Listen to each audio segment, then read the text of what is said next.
امام جلال الدین سیوطی رحمۃ اللہ تعالی علیہ یہ حضور کے کئی صدیاں بعد ہوئے ہیں، مگر اتنے بڑے عاشق رسول تھے کہ انہیں 75 بار جاگتے ہوئے حضور کا دیدار نصیب ہوا تھا. اتنی بڑی شخصیت. آپ نے اپنی کتاب میں لکھا ہے کہ ایک قبر کھودنے والا بیان کرتا ہے جو قبرستان میں قبریں بنایا کرتا تھا.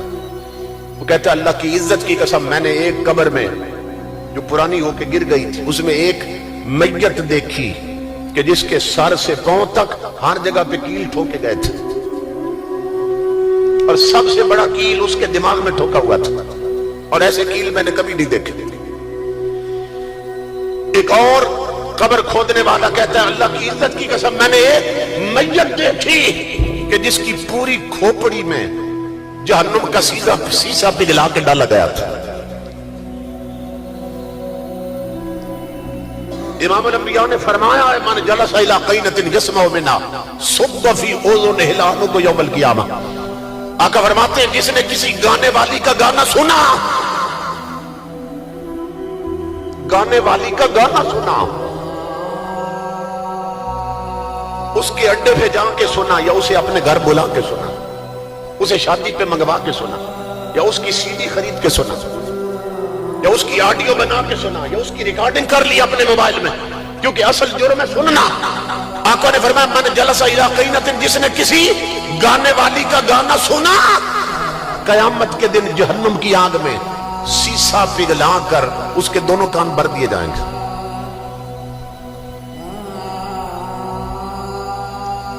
آج رکشے میں بیٹھے تو گانے لگے، آج سوزوکی میں بیٹھے تو گانے لگے، ٹرک والے گزرے تو گانے چل رہے ہیں، بسوں میں بیٹھو تو صرف گانے نہیں، وہاں ٹی وی لگے ہیں اور فلمیں دکھائی جا رہی ہیں، ڈانس ہو رہے ہیں. ٹریکٹر والا گزرے تو اس نے بھی گانا لگا رکھا.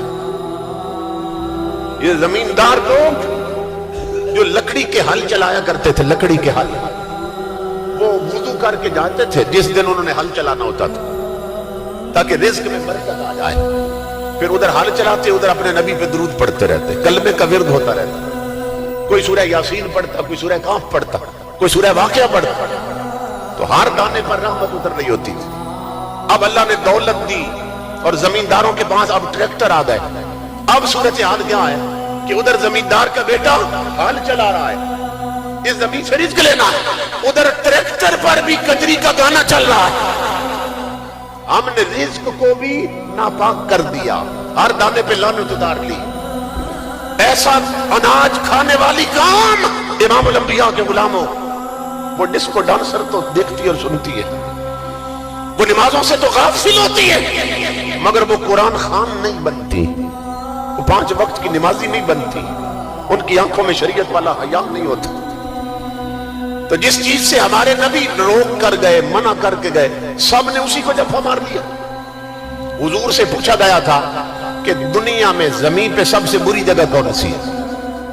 یہ کسی بھی عالم سے پوچھو تو تمہارے میرے نبی نے فرمایا تھا جو بازار ہیں سب سے بری جگہ ہے. اور آقا سے پوچھا گیا تھا یا رسول اللہ روئے زمین پر سب سے اچھی جگہ کون سی ہے؟ آقا نے فرمایا جو مسجدیں ہیں وہ سب سے اچھی جگہ. اب چاہیے یہ تھا کہ اگر ہم اپنے نبی سے سچی محبت کرتے تو جو سب سے بری جگہ بتا گئے وہ خالی پڑی ہونی چاہیے تھی، ادھر کوئی منہ بھی نہ کرتا، جاتا تو مجبوراً جاتا. اور جو سب سے اچھی جگہ ہے وہ بھری ہونی چاہیے تھی، لیکن بات اس کی الٹ ہو گئی کہ جو سب سے اچھی جگہ ہے وہ خالی پڑی رہتی ہے، جو سب سے بری جگہ ہے وہاں سب سے زیادہ بے پردہ عورتیں پھر رہی ہوتی ہیں. تو جو قوم اپنے نبی کے حکموں کے اس طرح خلاف چلے اس کا یہی حشر ہوتا ہے جو ہمارا ہو رہا ہے. اس لیے جوانوں، میرے بھائیوں، میری ماں بہنوں، بیٹیوں، اپنے آپ کو نا حضور کی شریعت پہ چلانے کی کوشش کرو، شریعت والے کپڑے پہنو، شریعت والا پردہ کرو.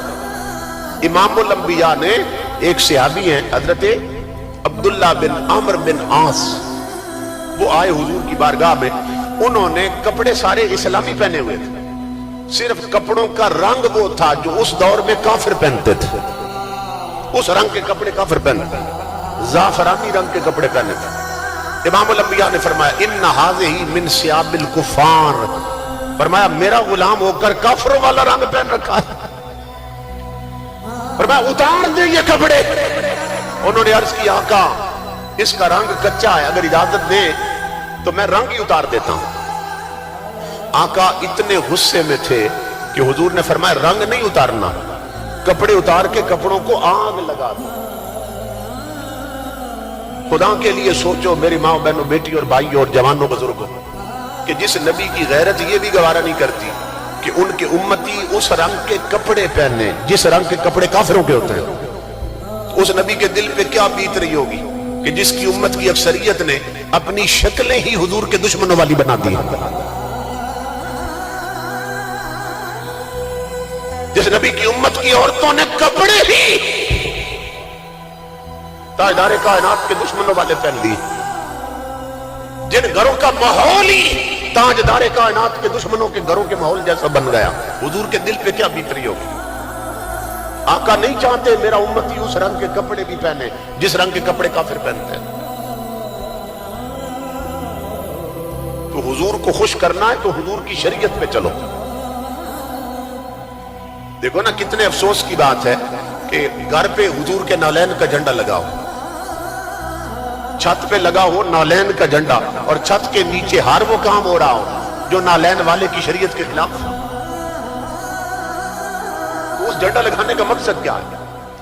جھنڈا لگانا تو گویا اعلان کرنا ہے، اعلان کرنا ہے کہ ہم جو اس چھت کے نیچے رہتے ہیں سب محمد عربی کے غلام ہیں۔